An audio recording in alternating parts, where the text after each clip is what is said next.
Wanneer ons kyk na kinderontwikkeling, dan kyk ons gewoonlik na kinders deur die muurmodel wat gemaak is, ontwerp is deur Banti McDougall. So hoe hierdie muurmodel werk is dat die fondasie bestaan uit jou sensoriese sisteme, dan kry jy die muur wat bo op hierdie fondasie bou.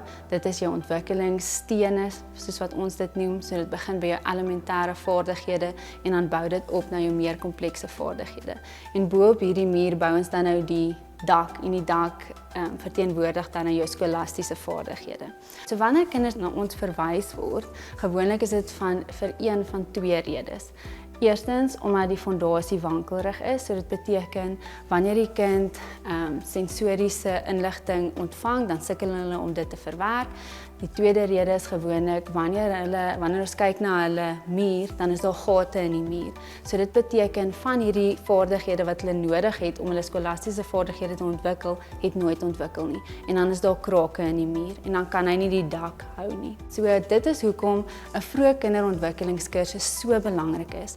Want dis een van die metodes wat ons dan nou kan gebruik om onderwysers en oppassers inligting te kan gee sodat hulle ook na die kinders kan kyk, sodat hulle kan verseker dat elke baksteen optimaal ontwikkel. En dit kan ons dan nou later sien, dan kry mens meer kinders wat gereed is vir graad 1 en dit help ook dat minder kinders hoef te gaan vir terapie. So dis 'n baie belangrike kursus om te kan doen.